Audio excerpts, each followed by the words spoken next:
పూర్ణమదః పూర్ణమిదం పూర్ణాత్ పూర్ణముదచ్యతే పూర్ణస్య పూర్ణమాదాయ పూర్ణమేవావశిష్యతే. ఓం శాంతి శాంతి శాంతి. క్రిందటి వారం మైత్రేయీ బ్రాహ్మణం పూర్తి చేశాం. 2వ అధ్యాయం 4వ బ్రాహ్మణం మైత్రేయీ బ్రాహ్మణం. ఈ మైత్రేయీ బ్రాహ్మణంలో యాజ్ఞవల్కుల వారు మైత్రేయికి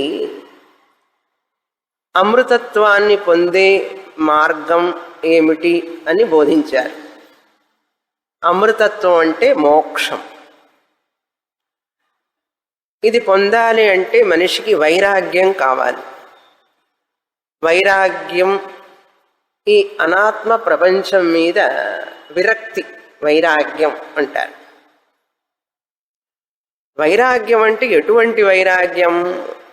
అందని ద్రాక్ష పళ్ళు పుల్లన అనే వైరాగ్యం కాదు, వివేకంతో కూడినటువంటి వైరాగ్యం. ఆత్మ వేరుగా ఏదైనా ఉన్నది అంటే ప్రపంచంలో అది మిథ్యా, అనిత్యం, అది సత్యం కాదు. కనుక దానిని కోరుకోవడం అవివేకం. ఆత్మ వ్యతిరిక్తమైనది, ఆత్మ కంటే వేరైనది ఏదైతే ఉన్నదో అది అనాత్మ. అనాత్మ అంటే ఈ మొత్తం మనం చూసే ప్రపంచం అనాత్మ. మన శరీరము అనాత్మ, మన మనస్సు అనాత్మ. ఈ శరీరం ద్వారా ఈ ప్రపంచం ద్వారా మనం సుఖాన్ని శాంతిని ఆశిస్తే అది రాగం అంటాం. దానికి వ్యతిరేకం ఆపోజిట్ విరాగం, వైరాగ్యం. అంటే ఈ ప్రపంచం నుంచి కానీ ఈ శరీర బంధువులు బాంధవ్యాల నుంచి కానీ నా సుఖం ఆనందం నేను కోరుకుంటే అది అవివేకం అని నేను తెలుసుకుంటే అది వైరాగ్యం. అంతేకాని అన్ని వదిలిపెట్టిపోవడం అనేది వైరాగ్యం కాదు. అనిత్యమైన వస్తువుల నుంచి నిత్యమైన దాన్ని, నిత్యమైన సుఖశాంతుల్ని ఆశించకుండా ఉండడమే వైరాగ్యం. అనిత్యమైన అశాశ్వతమైన వస్తువుల నుంచి సుఖాన్ని ఆనందాన్ని కోరుకోకుండా ఉండడం అది వైరాగ్యం అంటే. అటువంటి వైరాగ్యంతో ఈ యొక్క బ్రహ్మ విద్యని తెలుసుకోవాలి. కనుక మైత్రేయికి తెలిసింది అన్నీ త్యాగం చేసినప్పుడే ఈ యొక్క అనాత్మ విషయాలన్నీ, ప్రాపంచిక విషయాలు మనం వదిలిపెట్టినప్పుడే మన మనస్సు బ్రహ్మ విద్యను పొందడానికి అర్హతను సంపాదిస్తుంది. వదిలిపెట్టడం అంటే శారీరకంగా వదిలిపెట్టడం కాదు, మానసికంగా. వాటిట్లో మనం ఉంటున్నప్పటికీ కూడా వాటి మీద మనకు అనురాగం లేకుండా ఉండాలి. ఆ చింతన ఉండకుండా ఉండాలి. అలా ఉన్నప్పుడు బ్రహ్మ విద్య మనకు బోధపడుతుంది. ఏం చెప్పారు బ్రహ్మ విద్య అందులో అంటే మనం సారాంశంగా చూస్తే మస్తాని సర్వభూతాని నచమస్తాని అని మనం భగవద్గీతలో చూసాం.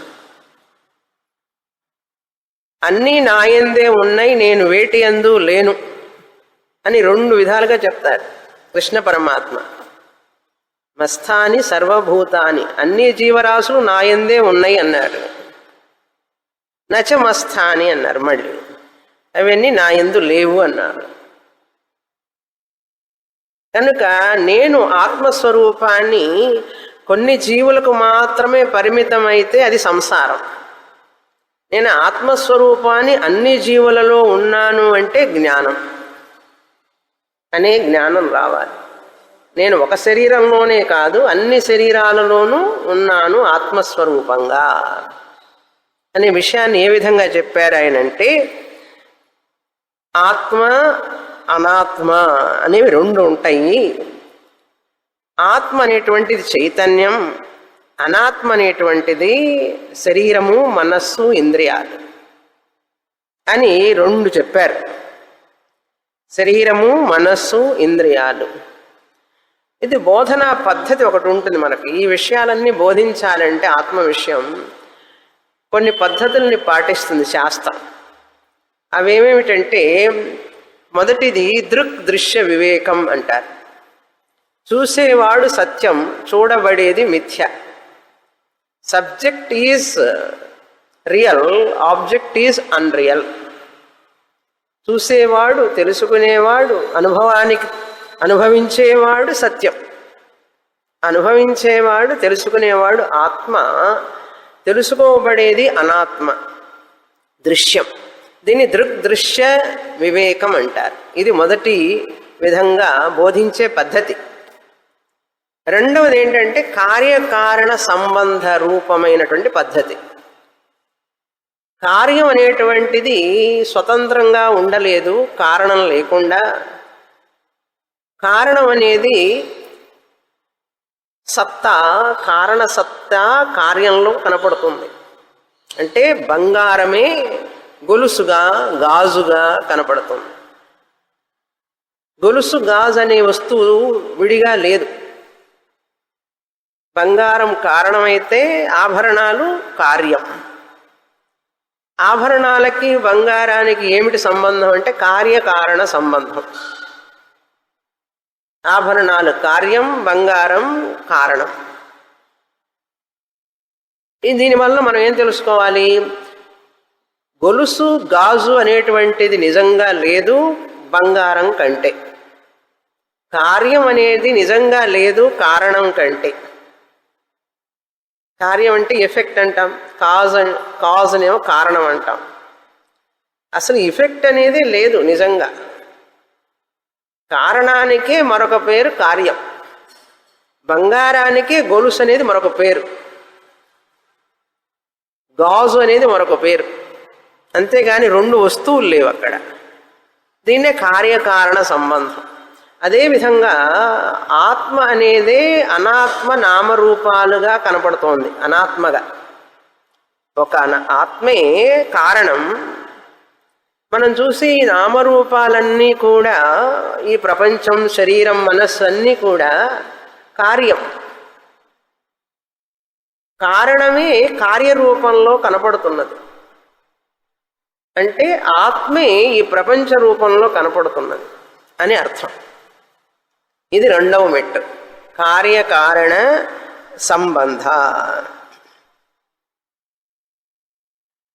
కార్యకారణ సంబంధ రెండవది. అంటే కార్యం అనేటువంటిది స్వతంత్రంగా లేదు, పరతంత్రంగా ఉంటుంది. గాజు అనేది స్వతంత్రంగా ఉండలేదు కారణం లేకుండా. కనుక కార్యం ఎప్పుడూ కూడా పరతంత్రం, కారణం ఎప్పుడూ స్వతంత్రంగా ఉంటుంది. ప్రపంచం కూడా అంతే, అది స్వతంత్రంగా ఉండలేదు ఆత్మ లేకుండా. సత్తా ఇచ్చేది ఎవరు అంటే ఆత్మే. అనాత్మకి ఉనికినిచ్చేది ఎవరు అంటే ఆత్మ, చైతన్యం. చైతన్యం బ్రహ్మ ఉనికినిస్తుంది అని మనకు రెండవ పద్ధతి చెప్పారు. దృగ్దృశ్యం మొదటిదైతే, రెండవది కార్యకారణ సంబంధ. కారణ సత్తా భిన్న సత్తా అభావవత్వం మిథ్యాత్వం. ఎందుకంటే ఈ కార్యం మిథ్య అంటారు, సత్యం కాదని ఎందుకంటారు అనే ప్రశ్న వస్తుంది. యాజ్ఞవల్కుల వారు ఏం చెప్పారు? ఈ చూసే ప్రపంచం అంతా కార్యం అన్నారు, మిథ్య అన్నారు. ఎందుకని మిథ్య అంటే దానికంటూ స్వతహాగా ఉనికి లేదు. దానికి గొలుసుకి తానుగా స్వతహా ఉనికి లేదు, బంగారం కాకుండా. స్వతంత్ర సత్తా, స్వతంత్ర ఉనికి లేదు. మీరు బంగారం తీసేయండి గొలుసులో నుంచి, గొలుసు ఉంటుందా? ఉండదు కదా. కనుక బంగారం ఉంటేనే గొలుసు ఉంటుంది.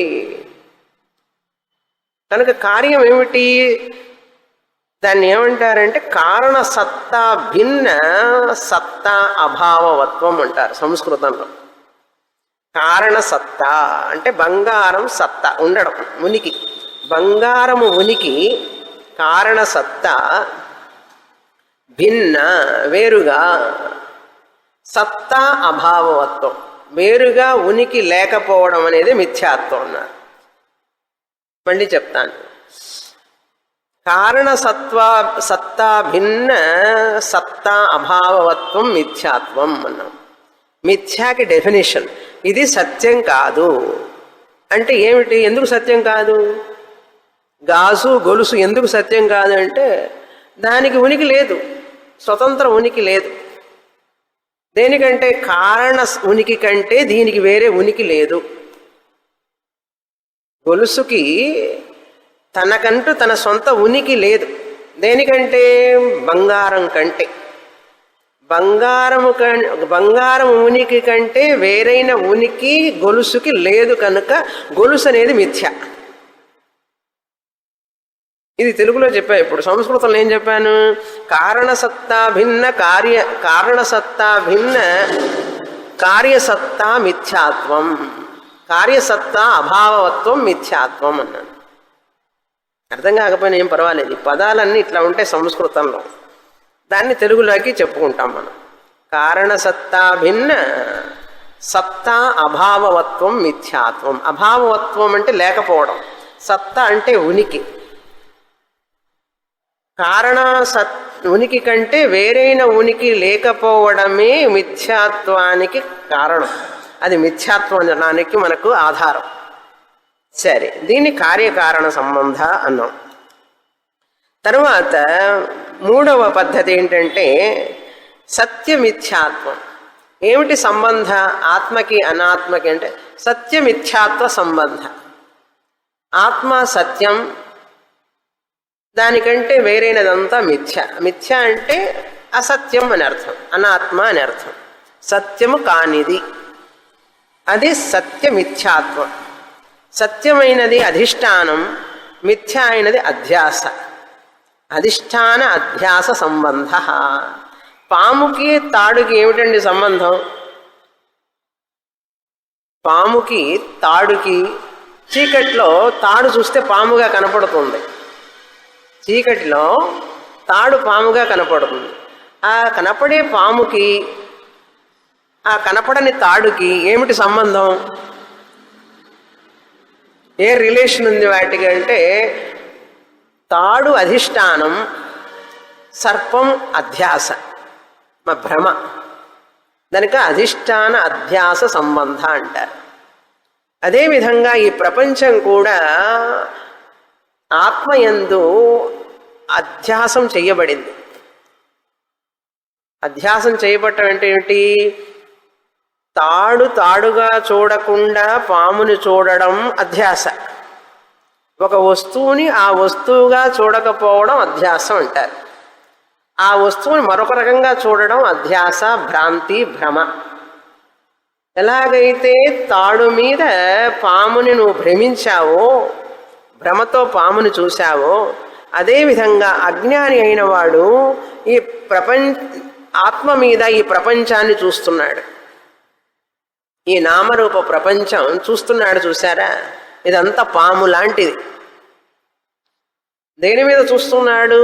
తాడు లాంటి ఆత్మ చైతన్యం మీద. ఎప్పుడు తాడు తాడుగా తెలుస్తుంది? లైట్ వేసినప్పుడు. ఎప్పుడు లైట్ వేస్తాడు? భయం పోవాలంటే లైట్ వేయాలి. అదేవిధంగా మనకి ఈ సంసార భయం పోవాలి అంటే ఆత్మజ్ఞాన జ్యోతిని వెలిగించుకోవాలి. ఆత్మజ్ఞానం వచ్చినప్పుడే భయం పోతుంది, సంసార భయం. దీన్ని సత్యమిథ్యా సంబంధ అన్నారు. అంటే సత్యమే మిథ్యగా కనపడుతున్నది, తాడే సర్పంగా కనపడుతున్నది అని అనొచ్చు, లేక సత్యమే మిథ్యగా కనపడుతున్నది. కరెక్టే కదా? తాడు సత్యం, సర్పం మిథ్య. తాడే సర్పముగా కనపడుతున్నది అన్న ఒకటే, సత్యమే మిథ్యగా కనపడుతున్నది. సత్యమైన తాడే మిథ్యా అయినటువంటి సర్పంలాగా కనపడుతున్నది. సత్యమైన ఆత్మ చైతన్యమే మిథ్యా ప్రపంచంగా కనపడుతున్నది. ఎవరికి అన్నాడు? జ్ఞానికి, అందరికీ కాదు, శాస్త్రం చదివే వాళ్ళకి. అజ్ఞ ఈ యొక్క ప్రపంచాన్ని ప్రపంచంగా చూస్తాడు, ఆత్మని ప్రపంచంగా చూస్తున్నాడు. అజ్ఞుడు అంటే జ్ఞానం లేనివాడు. విజ్ఞానం ఉన్నవాడు విజ్ఞ ప్రపంచాన్ని ఆత్మగా చూస్తాడు, ప్రపంచాన్ని ఆత్మగా చూస్తాడు. ఈశావాస్యామిదగ్ః సర్వం యత్కించ జగత్యాం జగత్. ఎంతటా ఉన్నది ఆత్మస్వరూపమే, మరేమీ లేదు అని జ్ఞానికి తెలుసు. అజ్ఞానికి ఆత్మ తప్ప అన్నీ తెలుస్తాయి. అది సత్యం అనుకుంటాడు. దీన్ని సత్యమిథ్యా సంబంధం అంటారు. ఇప్పుడు 4వ మెట్టు ఏమిటంటే అసలు సంబంధమే లేదు, ఉన్నది ఒకటే. తాడు పాము 2 ఉన్నాయి, అక్కడ లేవు కదా. ఎన్నున్నాయి? ఒకటే తాడు. ఒక్క తాడుకి ఏమిటండి సంబంధం ఉంటుంది? ఒక్క తాడే ఉన్నప్పుడు రెండో వస్తువే లేకపోతే సంబంధం ఎట్లా ఉంటుంది? సంబంధం ఉండదు కదా. కనుక చివరి మెట్టులు ఏం చెప్తామంటే కార్యకారణ సంబంధం లేదు, ఆత్మ అనాత్మ సంబంధం లేదు, సత్యమిథ్యా సంబంధం లేదు, అసలు సంబంధమే లేదు. ఎందుకంటే సంబంధం ద్వికోటిక, 2 ఉంటే సంబంధం, 2 లేకపోతే సంబంధం ఎక్కడ ఉంటుంది అసలు? చివరి మెట్టులో ఉన్నది ఒక్కటే 2గా కనపడుతున్నది అన్నారు. ఉన్నది ఆత్మే ప్రపంచంగా కనపడుతోంది.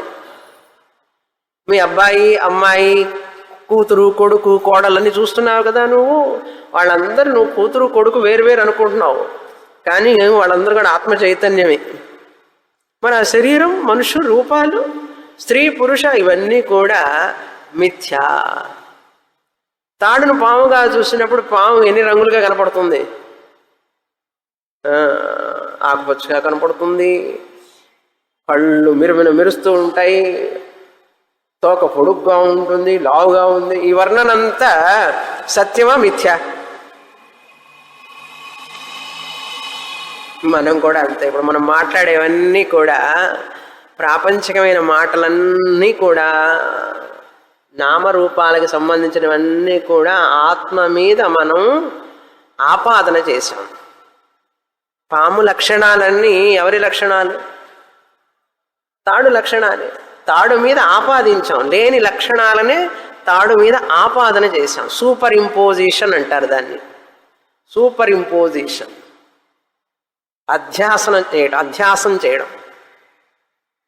అటువంటి సంబంధం లేనిది చివరికి మిథ్యా అనేది 2వ పేరు ఆత్మకి, అంతే.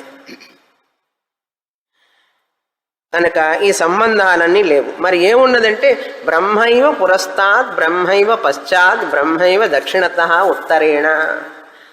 బ్రహ్మమే ముందు వెనక పైన, కుడిపక్క ఎడపక్క అంతటా బ్రహ్మమే.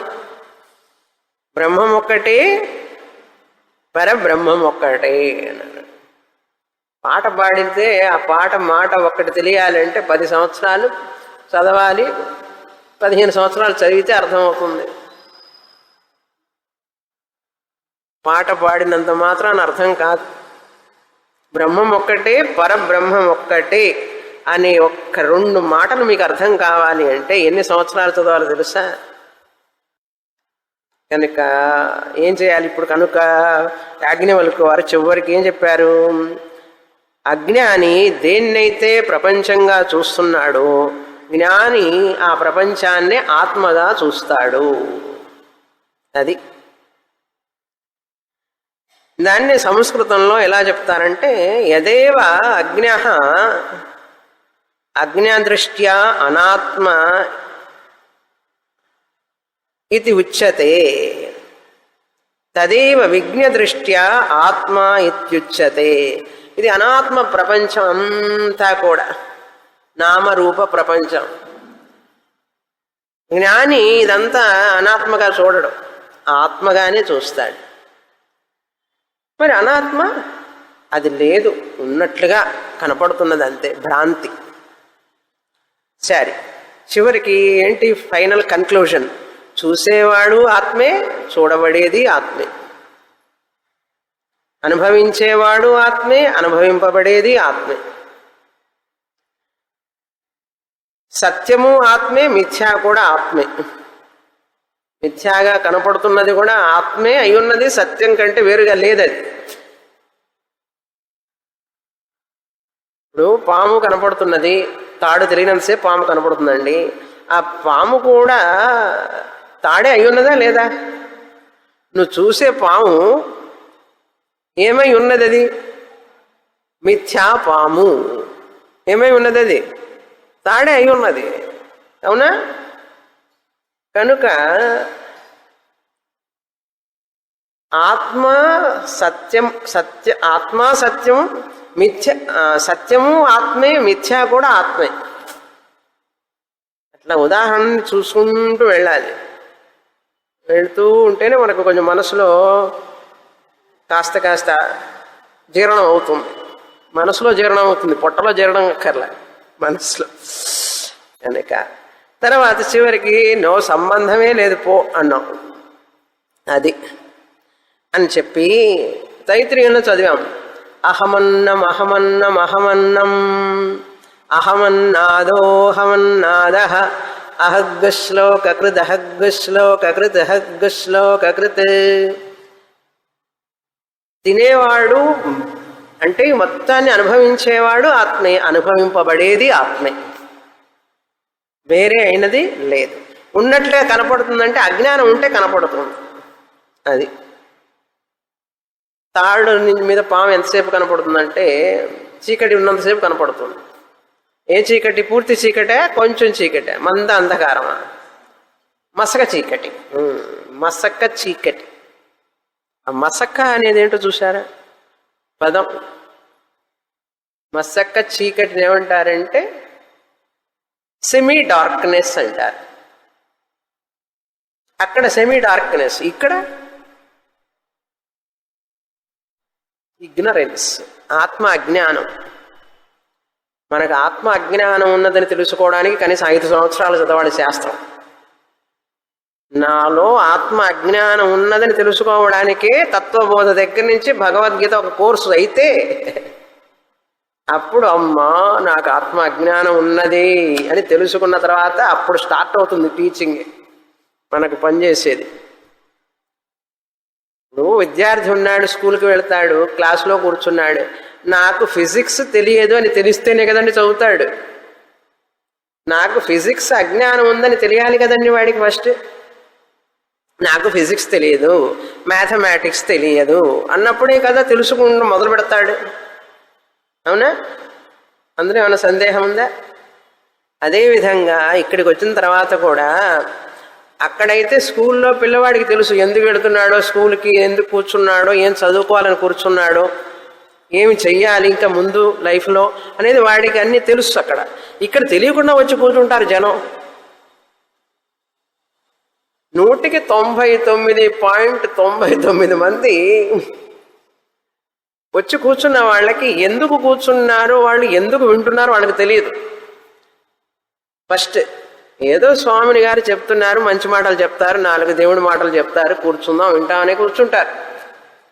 అలా కూర్చోంగా టీచర్ గారే చెప్పాలి పాపం.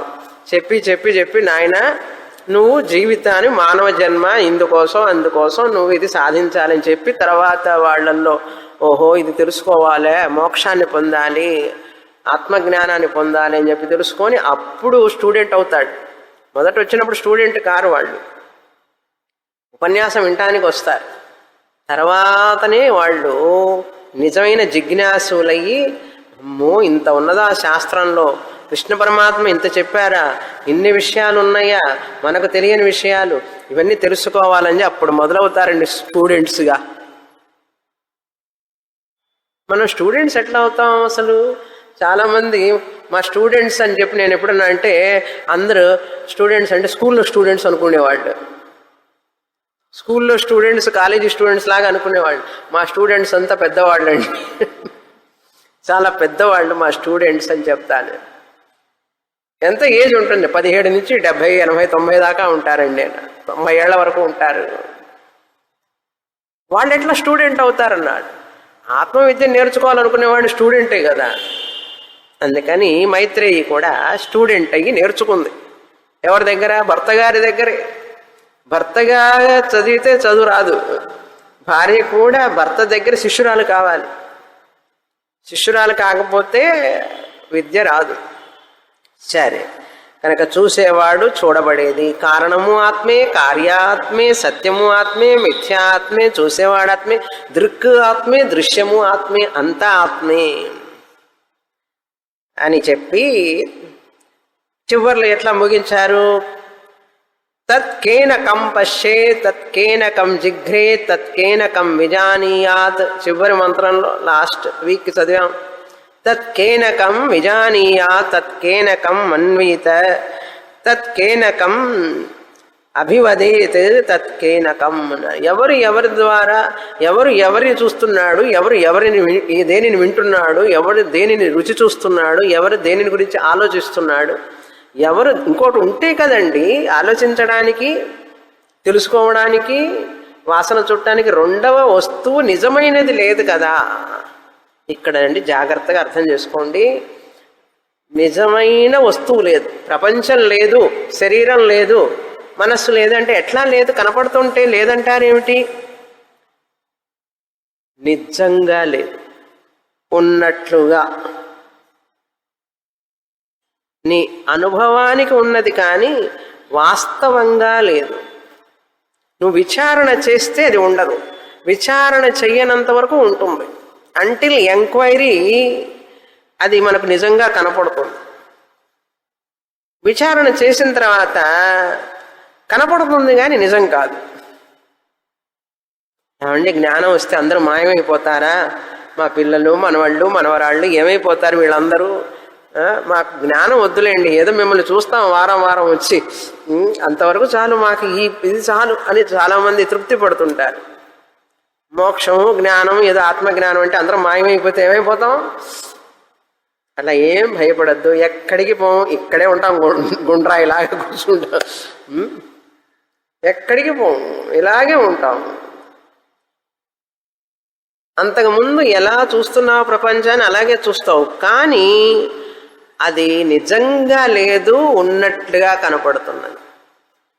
ఎండమావి నీరు కనపడుతుంది, నిజంగా లేదు అని మనసుకు తెలుస్తుంది. అది విషయం. ఇంత తెలుసుకున్న తర్వాత ఆత్మవిద్య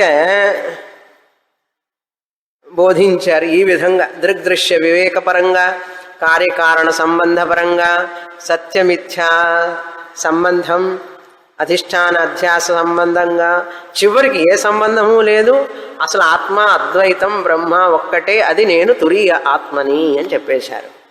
అహమాత్మ బ్రహ్మ, అహం బ్రహ్మ అస్మి అని చివరి పదం. కనుక ఉపనిషత్తు ఈ విధంగా బ్రహ్మ విద్యని బోధిస్తుంది. ఇంతటితో మనం క్రిందటి వారం ఈ బ్రాహ్మణాన్ని పూర్తి చేశాం. అజాతశత్రు బ్రాహ్మణమని, మైత్రేయి బ్రాహ్మణమని. అజాతశత్రు బ్రాహ్మణంలో అజాతశత్రువు గురువు, మైత్రేయి బ్రాహ్మణంలో మైత్రేయి గురువు అని చెప్పకూడదు. యాజ్ఞవల్కుల వారు గురువు, మైత్రేయి శిష్యురాలు. మరి ఇప్పుడు రాబోయే బ్రాహ్మణం పేరు మధు బ్రాహ్మణం, మనం చదవబోయేది ఈరోజు. మధు బ్రాహ్మణంలో గురువు గారు మధు అని చెప్పకూడదు. అక్కడ గురువు కాదు, శిష్యుడు కాదు. మధు అంటే పరస్పర సంబంధం అని అర్థం. పరస్పరంగా ఒకరి మీద ఒకరు ఆధారపడడం. ఒకరు ఉంటేనే మరొకరు ఉంటారు, ఒకరు లేకుండా మరొకరు ఉండలేరు. అది పరస్పర సంబంధాన్ని ఇక్కడ మధు అన్నారు. ఈ బ్రాహ్మణంలో, మధు బ్రాహ్మణంలో చాలా ముఖ్యమైనటువంటి బ్రాహ్మణం.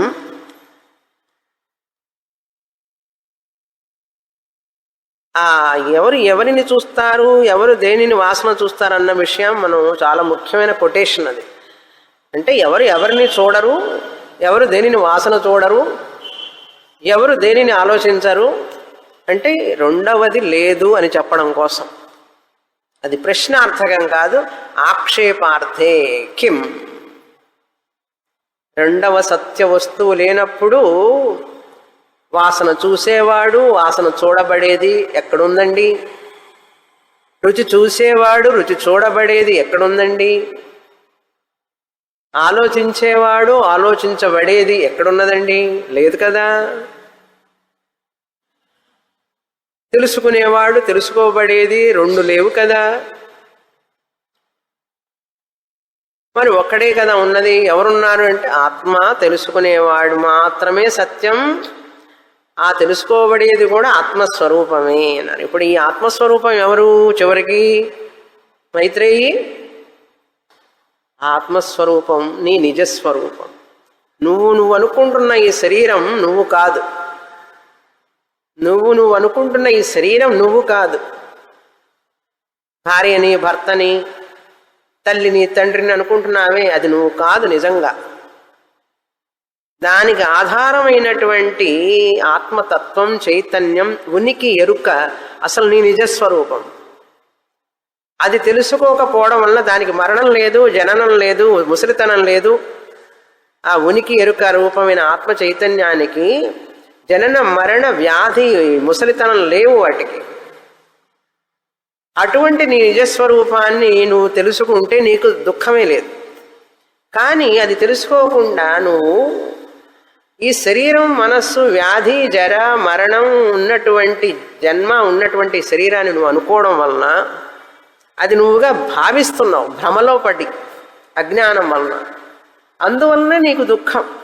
ఏ వ్యక్తికైనా కూడా దుఃఖము, బాధ, భయం అన్నీ ఎందుకు వస్తాయంటే తనను ఈ శరీరంగా భావించడం వలన, తాను ఈ శరీరం అని అనుకోవడం. దేహాత్మ భావ, దేహ అభిమాన, మన అభిమాన, అహంకార, మమకార, రాగ, ద్వేష, ఇవే మనిషి దుఃఖానికి కారణం.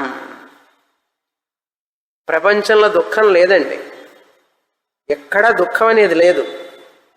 మన మనస్సులోనే ఉన్నది దుఃఖం. మన అజ్ఞానంతో కూడినటువంటి ఆలోచనలే మనకు దుఃఖానికి కారణం అనే విషయాన్ని మనం దృఢంగా తెలుసుకోవాలి. తెలుసుకొని ఈ శరీరంలో ఉన్నటువంటి ఉనికి ఎరుకనైన నేనే ఆత్మని, నేను ఈ ప్రపంచం మొత్తానికి అధిష్టానం అని తెలుసుకోవాలి. ఎప్పుడు తెలుసుకుంటాడంటే మనస్సును తీవ్రంగా ఈ శాస్త్రం కోసమే ఉంచేవాడు మాత్రమే తెలుసుకోగలుగుతాడు. ప్రాపంచిక విషయాలలో మనసును దొర్లించుకుంటూ, దొరలటం చూసారా, రోలింగ్ అన్నమాట. Rolling in the material worldly objects. మనకు ఒక కుటుంబం, పిల్లలు ఎందుకు ఇచ్చారంటే మనం ఎదగడానికి, మానసికంగా ఎదిగి అందులో నుంచి బయటికి రావడానికి ఇచ్చారు, కానీ అందులోనే కూరుకుపోవడం కోసం కాదు. మమతా బంధనాలతో మనిషి కట్టుబడిపోయి అదే సత్యం అనుకొని ఎదగకుండా రాగద్వేషాలతో, కోపతాపాలతో ఈ యొక్క సంబంధాలలో మునిగిపోతాడు. మునిగి ఎట్లా బాధపడతాడు తెలుసా? ఉదాహరణ చెప్తే బాగుండదు, కానీ చెప్పాలి కదా. కుడితి తొట్లో పడుతుంది ఎలుక. ఎలుక ఒక కుడితి తొట్లో పెడితే ఎట్లా కొట్టుకుంటుందండి ప్రాణం కోసం? అట్లా కొట్టుకుంటాడు మనిషి, గిలగిల గిలగిలలాడతాడు సమస్యలు తట్టుకోలేక. కారణం ఏమిటంటే అహంకారం, మమకారం, రాగద్వేషం. అంత రాగం ఎందుకు, ద్వేషం ఎందుకు? అందుకే గిలగిల గిలగిలలాడతావు. అక్కడ ఎవరన్నా మనకు కాస్త ప్రశాంతతనిచ్చే దొరికి చోటు ఉంటే బాగుండని పరిగెడతావు అప్పుడు. కనుక శాస్త్రం చెప్తుంది, నీ యొక్క బంధాలు, ఈ ప్రేమలు, ఈ ఆస్తులు, పాస్తులు, ఇవన్నీ కూడా నీకున్నటువంటివన్నీ కూడా ఇంక్లూడింగ్ బాడీ, ఇవన్నీ ప్రతిబంధం కాకూడదు నీకు మోక్షానికి. అది ప్రతిబంధం కాకుండా చూసుకోవడం నీ యొక్క స్కిల్, నీ నేర్పరితనం మీద ఆధారపడి ఉంటుంది. ఆ నేర్పరితనంతో వాటిలో ఉంటూనే తామరాకు మీద నీటి బొట్టులాగా అవి మనల్ని అంటకుండా బయటపడాలి. అలా పడితే నువ్వు చాలా నేర్పరి. చాలా తక్కువ అండి అట్లా బయటపడేవాళ్ళు. ఉదాహరణలు చెప్తూ ఉంటారు. పంది బురదలో ఆడుకుంటూ ఉంటుంది పంది పిల్లలతో. ఇంకా దానికి అదే ఆ పన్నీరు, అదే ఆనందం. అందుకని మనిషి కూడా ఈ సంసార లంపటలో పడి అందులోనే కూరుకుపోతూ ఉంటాడు. ఈ లోపల మృత్యువు వెంటాడుతుంది, వ్యాధి వెంటాడుతూ ఉంటుంది. ఆ కథ బాగా గుర్తుపెట్టుకోవాలి. కింద ముసలి, పైన పులి. పులి అనేది ఏమిటి? వ్యాధి, ముసలితనం లాంటిది, సావు, మరణం. ఒకటి ముసలితనం, ఒకటి మరణం. మధ్యలో చీమలు, తేనెటీగలు కుడుతున్నాయి, వ్యాధి. ఎలుక వచ్చి కొరుకుతున్నది. కింద ఎప్పుడు పడతాడో తెలియదు, ఎప్పుడు పోతుందో తెలియదు ప్రాణం. అది మనిషి కూడా. ముసలితనం మనకు ఒక సిమ్టమ్ అన్నమాట, గుర్తు చేస్తూ ఉంటుంది. ముసలితనం వచ్చినా కూడా ఆశ వదిలిపెట్టాడు మనిషి అంత తేలిగ్గా. అంత పవర్ఫుల్ ఆత్మ అజ్ఞానం అనేది మనిషిని అంత కమ్మేస్తుందన్నమాట. గురువు లేనివాడు బయటపడలేడు అందులో నుంచి.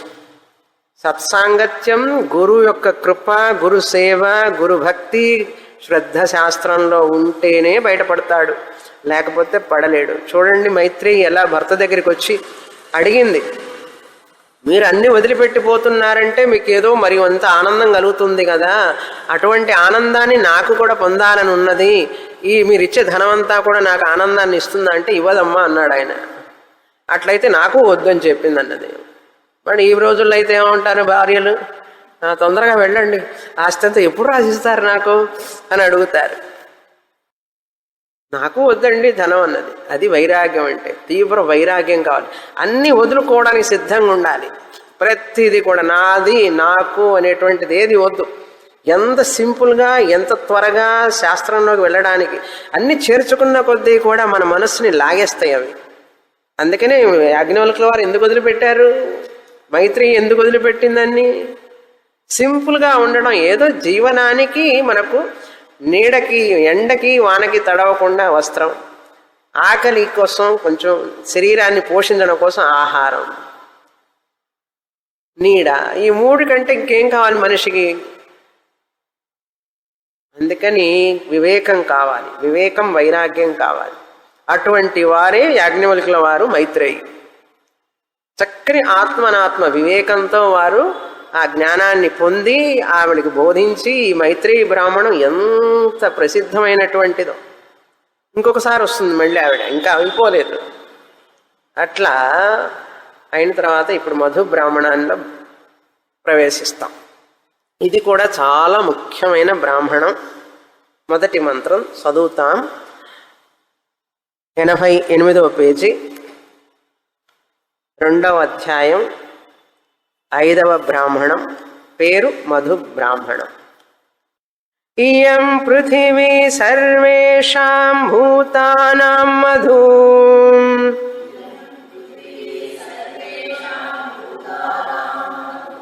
అస్త్యై పృథివీ సర్వాణి భూతాని మధు,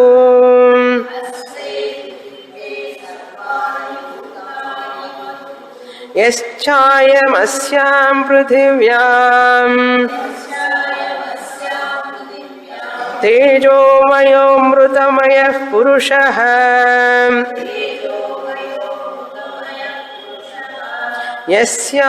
యస్యాయమధ్యాత్మం శారీరః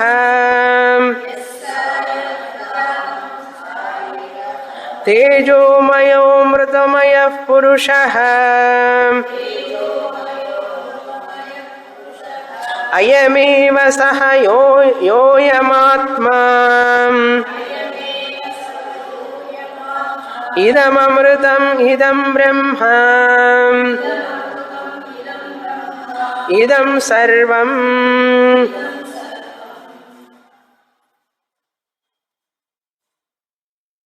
మాండుక్యోపనిషత్తులో దృగ్దృశ్య ద్వారా మనకు మిథ్యాత్మ నిశ్చయాన్ని చెప్పారు. కొన్ని ఉపనిషత్తులో కార్యకారణ సంబంధం ద్వారా చెప్తారు. కొన్ని చోట్ల అధిష్టాన సత్య అధిష్టాన మిథ్య సంబంధంగా చెప్తారు. అంటే రకరకాల పద్ధతుల్లో చెప్తారు. అదేవిధంగా ఇక్కడ ఒక ప్రత్యేకమైన పద్ధతిలో చెప్పబోతున్నది ఉపనిషత్తు. అది మనకు తెలిసిందే. ఏమిటంటే ఆ పద్ధతి మధు అని చెప్పాను చూసారా, ఇది ఉంటే అది ఉంటుంది, అది ఉంటే ఇది ఉంటుంది, ఇది లేకపోతే అది లేదు, అది లేకపోతే ఇది లేదు. దీనికే మధు అని పేరు. యత్సత్వే యత్సత్వం, యదభావే యదభావ. ఇది ఉంటేనే ఇది ఉంటుందండి, ఇది లేకపోతే ఇది లేదు. ఏది ఉంటే ఏది ఉంటుంది, ఏది లేకపోతే ఏది లేదు అంటే ఉదాహరణలు చెప్తాను. ముందు దీని యొక్క సారాంశం చెప్తే అన్ని మంత్రాలు ఒకే రకంగా ఉంటాయి దాదాపు. ఏం చెప్పబోతున్నది ఉపనిషత్తు అసలు మనకి? ఉదాహరణకి కలగనేవాడు కలలో అనేక పదార్థాలు చూస్తాడు, వస్తువులు చూస్తాడు. కలగనేవాడు కలలో అనేక వస్తువులు చూస్తాడు. ఈ కలగనేవాడు ఉండాలి అన్నా, కలలోని వస్తువులు ఉండాలి అన్నా ఎవరు ఉండాలి?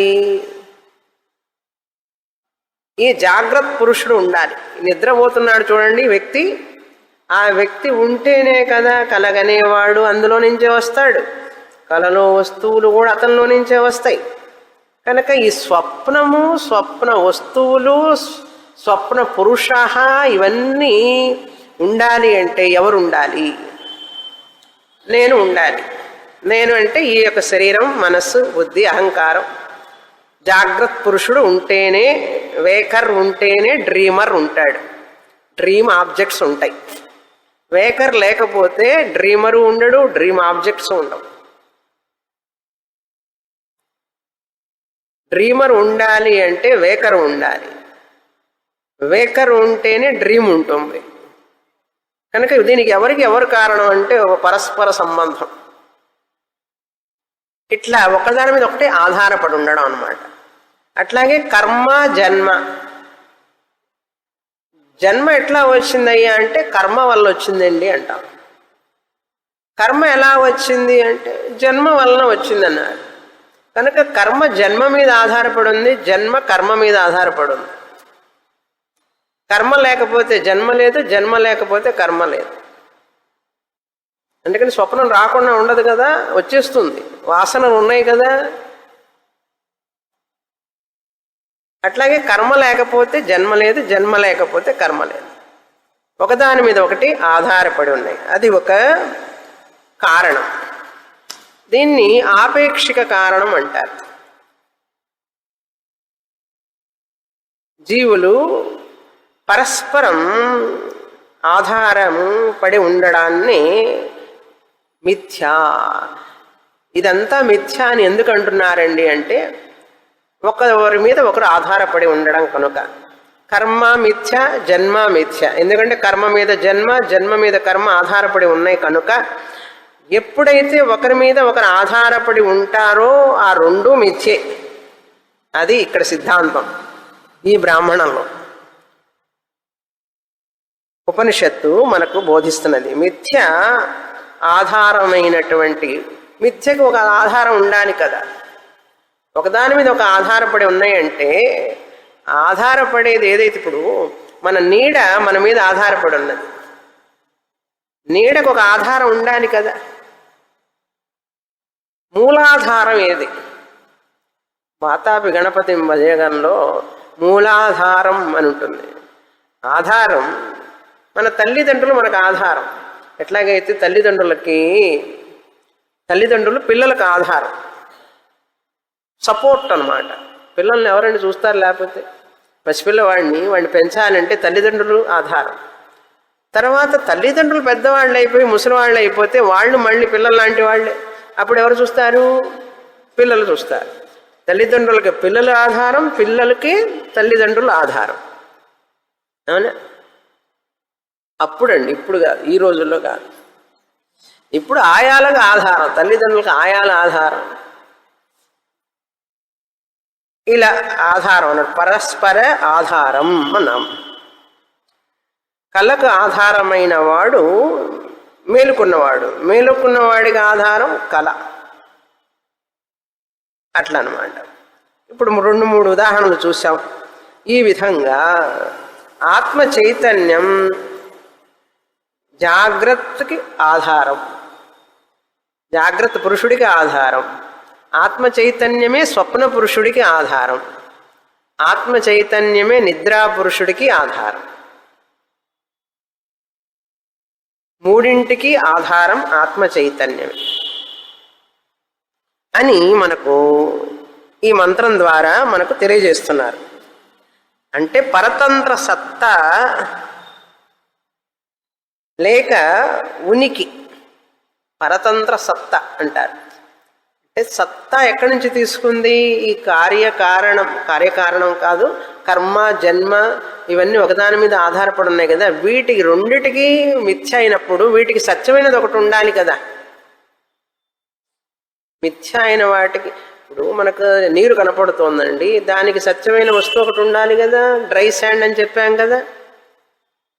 తాడు కనపడుతోంది, పాము కనపడుతోంది, దానికి సత్యమైన వస్తువు ఒకటి ఉండాలి కదా, తాడు.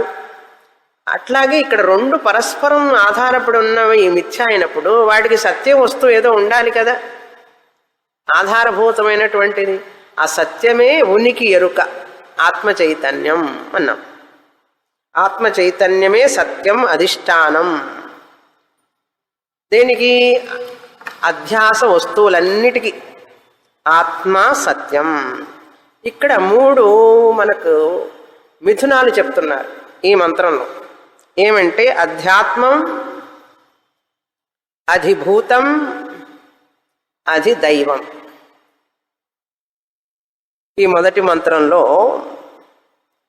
అధ్యాత్మం, అధిభూతం, అధిదైవం ఒకదాని మీద ఒకటి ఆధారపడము. ఎలాగంటే మన కళ్ళు అధ్యాత్మం, మన కళ్ళు అధ్యాత్మం. అధి ఆత్మం అంటే శరీరానికి సంబంధించినటువంటిది అధ్యాత్మం. మన కళ్ళు, ఈ కళ్ళు ఏం చేస్తాయి? రంగులు చూస్తాయి, రూపాలు చూస్తాయి. రంగులు, రూపాలు చూస్తాయి, వర్ణాలు చూస్తాయి, కలర్స్. అది అధిభూతం. ఇప్పుడు ఈ పుష్పం ఉంది, మీ కళ్ళు చూస్తున్నాయి కదా, ఇది అధిభూతం. దేన్ని చూస్తున్నాయి? రంగును చూస్తున్నాయి, ఈ వర్ణాన్ని, ఈ రూపాన్ని చూస్తున్నాయి కళ్ళు. కళ్ళు అధ్యాత్మం అయితే ఈ పుష్పం అధిభూతం. కళ్ళు చూడడానికి కంటికి అధిష్టాన దేవత అధిదైవం. కళ్ళు చూడడంలా, కళ్ళు పైన ఉన్నటువంటి గోళకం ఇది. దీని లోపల ఇంద్రియం అనేది ఉంది, చక్షురింద్రియం. ఇంద్రియం కంటికి కనపడదు. కంటి వెనుకాల చూసేటటువంటి శక్తి కలిగినటువంటి అధిష్టాన దేవత ఇంద్రియంగా పనిచేస్తుంది. అధిదైవం అంటారు దాన్ని. అది ఉంటేనే, ఆ దేవత ఉంటేనే మన కళ్ళు చూడగలుగుతాయి. దేన్ని? అధిభూతాన్ని. అధిభూతాన్ని కళ్ళు, గోళకం కళ్ళు, ఇంద్రియ దేవత కళ్ళల్లో ఉంది అధిదైవం. అధ్యాత్మం అధిదైవం మూలంగా అధిభూతాన్ని తెలుసుకుంటోంది. ఇప్పుడు ఈ పుష్పం, ఈ మూడింటి మధ్యలో మధువుని అర్థం చేసుకోవాలి మనం. మధు అంటే తేనె కదండి అంటారు. తేనె కాదు, మధు. పరస్పర సంబంధాన్ని తెలుసుకోవాలి. ఇప్పుడు ఈ పుష్పం ఉన్నదని ఎలా తెలుస్తుందండి? ఇప్పుడు మన కళ్ళు చూడలేదే అనుకోండి, పుష్పానికి ఉనికి లేదు కదా. పుష్పం ఉన్నదా లేదా అంటే మీరు చూడడం వల్ల పుష్పం, మీ చూపు మీద పుష్పం యొక్క ఉనికి ఆధారపడింది. మన కళ్ళు పనిచేస్తున్నాయా లేదా ఎట్లా తెలుస్తుంది? కంటి డాక్టర్ గారు ఏం చెప్తారు? హాస్పిటల్కి వెళ్తాం ఐ స్పెషలిస్ట్ దగ్గరికి. వెళ్ళంగానే మనం కళ్ళతో చూస్తున్నాం ఆయన్ని. కళ్ళు బాగానే ఉన్నాయిగా, ఆయనకి తెలియదు మన కళ్ళు పనిచేస్తున్నాయో లేదో. ఐ స్పెషలిస్ట్ గారికి మన కళ్ళు పనిచేస్తున్నాయో లేదో ఎట్లా తెలియదు? ఆయన ఏం చేస్తారు, బోర్డు పెడతారు అక్కడ, ABCDEFGH పెద్ద పెద్ద క్యాపిటల్ లెటర్స్, స్మాల్ లెటర్స్, ఇంకా స్మాల్ పెట్టి చదవండి అంటాడు. నా కళ్ళు ఉన్నట్లుగా మీకు కనబడుతోంది కదండి, నేను ఎందుకు చదవడం, మీ చూపు ఎట్లా ఉందో చెప్తానంటాడు ఆయన. అంటే మన చూపు ఎట్లా ఉందని చెప్పి ఆయనకు తెలియదు. ఒక రూపాన్ని, ఒక రంగుని మనం చూసి ఇలా ఇది అని చెప్పితేనే ఆయన ఆహా నీకు బాగుందయ్యా చూపు అంటాడు. కనుక నీ చూపుని డిసైడ్ చేసేది ఎవరంటే వస్తువు, అధిభూతం. నీ చూపు, కళ్ళు అధిభూతం మీద ఆధారపడి ఉన్నాయి. అర్థమైందా? చెవులు దిబ్బిళ్ళు ఎక్కుతాయి. ఒక్కోసారి దిబ్బిళ్ళు ఎక్కినప్పుడు పొద్దున్నే ఏదో పొయ్యని సౌండ్ వస్తుంది, చెవులు వినపడవు. అప్పుడు మన చెవులు పనిచేస్తున్నాయి లేదని ఎట్లా తెలుస్తుంది? చిట్టుకు వేసుకుంటే తెలుస్తుంది పనిచేస్తున్నాయి. ఇది అధిభూతం, ఈ సౌండ్, శబ్దం. చెవులు వింటే అధ్యాత్మం. ఆ చెవులు వినడానికి, పనిచేయడానికి లోపల ఇంద్రియం ఉన్నది, శ్రోత్ర ఇంద్రియం. ఆ ఇంద్రియ దేవత దిగ్దేవత, అధిదైవం. ఇప్పుడు అధిదైవానికి ఏమిటండి పని? ఈ అధిభూతం అధ్యాత్మం లేకపోతే అధిదైవానికి ఏం పని ఉంది? కనుక అధిదైవం పని చేయాలి, ఉండాలి అంటే అధిభూతం అధ్యాత్మం ఉండాలి. అధ్యాత్మం పనిచేస్తున్నదా లేదా తెలియాలంటే అధిభూతం అధిదైవం ఉండాలి. అధిభూతం ఉన్నదా లేదా చెప్పాలంటే అధ్యాత్మం అధిదైవం ఉండాలి. ఇది అండి మధు అంటే పరస్పర ఆధారత్వం, ఒకరికొకరు ఆధారపడి ఉండడం. అది విషయం ఇక్కడ. ఆ దేవతకి మనం తత్వబోధన చూసాం. ఒక్కొక్క ఇంద్రియ అధిదైవానికి ఒక్కొక్క దేవత. చక్షుష సూర్య, రసనాయ వరుణ, ఘ్రాణస్య అశ్వినౌ, త్వచో వాయు. గుర్తున్నాయా? ఘ్రాణస్య అశ్వినౌ అని 5 జ్ఞానేంద్రియాలకి 5 దేవతలు. శ్రోత్రస్య దిగ్దేవత, అధిదైవం. చక్షుష సూర్య, అధిదైవం. రసనాయ వరుణ, వరుణదేవత నాలుకకి. ఘ్రాణస్య ముక్కులకి అశ్విని దేవతలు, అధిదైవం. త్వచో వాయు, స్పర్శ ఇంద్రియానికి వాయువు అధిదైవం, జ్ఞానేంద్రియాలకి. ఇది తత్వబోధ బేసిక్ LKG లెసన్. తర్వాత కర్మ ఇంద్రియాలకి అధిదైవం వాక్ దేవత అగ్ని, వాచో దేవత అగ్ని, పాదయోర్ హస్తయోరింద్ర, పాణ్యోరింద్ర, పాణి అనొచ్చు, హస్తం ఇంద్ర, పాదౌ విష్ణు, ఉపస్థస్య మృత్యుదేవత, పాయోర్మృత్యు, ఉపస్థస్య ప్రజాపతి. కర్మ ఇంద్రియాలకి. తర్వాత మనసో దేవత చంద్రమా, అధిదైవం, చంద్రదేవత. బుద్ధి బ్రహ్మ. తర్వాత మనస్సు, బుద్ధి, చిత్తం అహంకారస్య రుద్ర. అలా చెప్పుకుంటూ వస్తుంది శాస్త్రం. కనుక అధిదైవం అంటే ఇన్ని దేవతలు ఉన్నారు మనలో, లోపల ఉన్నట్టు కనపడరు వాళ్ళు. అందుకని చిత్తస్య వాసుదేవ అని చెప్పి ఈ నియతి, ఆ ఇంద్రియాలు ఆ పనులు చేయడం ఒక లా. అది అకార్డింగ్ టు లా వాటి పనులు అవి చేస్తూ ఉంటాయి. ముక్కులు వాసనే చూస్తాయి, అవి వినవు, చూడవు. చెవులు వింటాయి, చూడవు, వాసన చూడవు, కళ్ళతో చూడనట్టు చూడవు. చెవులు వినడం మాత్రమే, కళ్ళు చూడడం మాత్రమే. ఈ లా, ఇదంతా నియతి ఇలా జరుగుతూ ఉన్నది. ఎలా జరుగుతున్నది? దాన్ని నడిపించేవాడు ఎవరు అంటే అధిష్టానం, బ్రహ్మ చైతన్యం అని అర్థం. అధిదైవం, ఈ నియతంతా కూడా అధిదైవం చేతిలో ఉంది. అధిదైవం పనిచేయడానికి ఆత్మ చైతన్యం ఆధారం.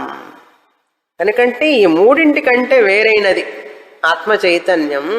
అది అధ్యాత్మం, అది భూతం, అది దైవాన్ని, ఈ మూడింటిని నడిపించేది ఆత్మ చైతన్యం అని మనం తెలుసుకోవాలి. అధ్యాత్మం, అధిదైవం, అధిభూతం. సో అధిభూతం అంటే ప్రపంచం, అధిదైవం అంటే సూక్ష్మ ప్రపంచం, హిరణ్యగర్భ, అది దైవం. అధ్యాత్మం అంటే జీవుడు, ఈ స్థూల శరీరం, స్థూల సూక్ష్మ శరీరం అధ్యాత్మం, జీవుడు, జీవుడు అధ్యాత్మం, అధిభూతం. ఇట్లా మూడు మిథునాలు రావాలి ఇప్పుడు మనకు. ఎలా వస్తాయి అంటే ఈ మంత్రంలో మనకు చెప్తున్నారు. అధిభూతం సర్వేషాం భూతానాం మధు అన్నారు. మూడు పేర్స్ రాసుకోవాలి మనం, మూడు సెంటెన్స్లుగా. 6 సెంటెన్స్లు వస్తాయి, ఒక్కొక్క పేరుకి 2 సెంటెన్స్లు. మొదటిది అధిభూతం సర్వేషాం భూతానాం మధు. రెండవది అధిభూతస్య సర్వాణి భూతాని మధు. తర్వాత రెండవ సెట్ అధిదైవ పురుష సర్వేషాం భూతానాం మధు.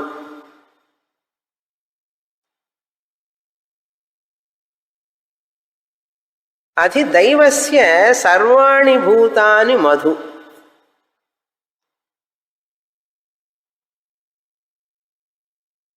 అధిభూతం అయింది, అధిదైవం అయింది. ఇప్పుడు ఇంకా బాకీ ఎవరు? అధ్యాత్మం.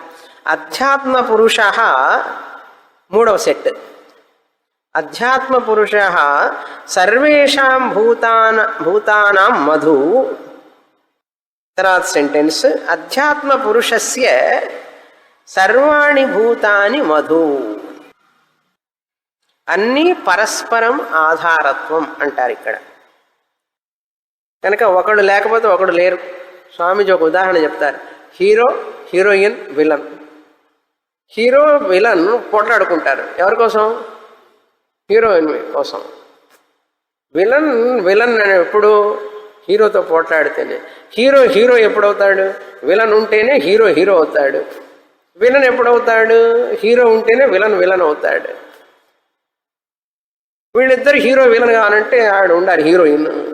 హీరోయిన్ ఎప్పుడు హీరోయిన్ అవుతుంది? హీరో ఉన్నప్పుడు హీరోయిన్ అవుతుంది. ఇవన్నీ ఒకళ్ళ మీద ఒకళ్ళు ఆధారపడి ఉంటారనమాట. సినిమా అంతా నడిచే దాని మీదనే కదా. హీరోయిన్ విలన్ లేకపోతే ఏమీ లేదు. ఈ మూడింటికి ఆధారమైనది ఏమిటి అంటే స్క్రీన్. స్క్రీన్ లేకపోతే ఈ ముగ్గురు లేరు. అధిభూతం, అధ్యాత్మం, అధిదైవం, హీరోయిన్, విలన్ లాగా. ఆత్మ చైతన్యం స్క్రీన్ లాగనమాట. నేను జీవుడు, అధ్యాత్మం, చూసే ప్రపంచం అది భూతం. వీటి వెనకాల ఉన్నటువంటి అది దైవం. వీటన్నిటికీ ఆధారం ఈ మూడింటికి వేరైన వాడై ఉండాలి. స్క్రీన్ వేరే, హీరోయిన్ కాదు, విలను కాదు, హీరో కాదు. ఆ ముగ్గురిలో కంటే వేరైనది స్క్రీను.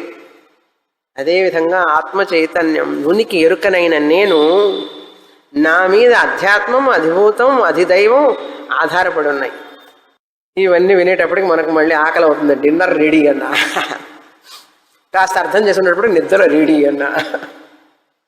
ఈ నిద్ర, ఆహారం, ఆకలి, నిద్ర, దాహం, ఈ మూడు మనిషిని వెంటాడుతూనే ఉంటాయి. వీటి నుంచి తప్పించుకుంటూ మనిషి జ్ఞానాన్ని పొందాలి. ఆకలి, నిద్ర, దాహమే కాకుండా ఇంకా అనేక ఈతి బాధలు, ఇవి బేసిక్ బాధలు. ఇవి కాకుండా అనేక ఈతి బాధలు, అనేక సమస్యలు. వాటి నుంచి కూడా తప్పించుకోవాలి. చిన్నప్పుడు ఆటలు ఉంటాయి చూసారా, ఆ చిన్న గోళీని లోపల వేయాలి, అందులో సెంటర్లో. అది వేసేటప్పటికి మనకు అయ్యో అట్లా దాటుకుంటూ ఎట్లో లోపలికి వెళ్ళాలి. అక్కడ పాయింట్. అట్లాగే మన జీవితం కూడా అంతే. ఇదంత తేలిక కాదు. అహం బ్రహ్మాస్మి అని తెలుసుకోవాలి అంటే రకరకాల కష్టాలు దాటి రావాలి, అప్పుడే వస్తుంది. అప్పుడు వచ్చే వరకు కూడా మనం గురువుని, శాస్త్రాన్ని, భగవంతుణ్ణి గట్టిగా పట్టుకోవాలి. ఈ ముగ్గురేనా అండి, ఇంకెవరిని పట్టుకోవద్దా అన్నాడు. ఎవరిని పట్టుకున్నావంటే నేను కిందికి లాగుతారు. ఈ మూడింటిని పట్టుకుంటే నిన్ను పైకి ఉద్ధరిస్తారు, మిగతా వాళ్ళని పట్టుకుంటే కిందికి లాగుతారు. ఇంకాస్త కిందికి లాగడం అంటే ఏముందంటే దుఃఖంలో పడతావని అర్థం. పూర్ణమదః పూర్ణమిదం పూర్ణాత్ పూర్ణముదచ్యతే పూర్ణస్య పూర్ణమాదాయ పూర్ణమేవావశిష్యతే. ఓం శాంతి శాంతి శాంతి. హరి ఓం. శ్రీ గురుభ్యో నమః. హరి ఓం.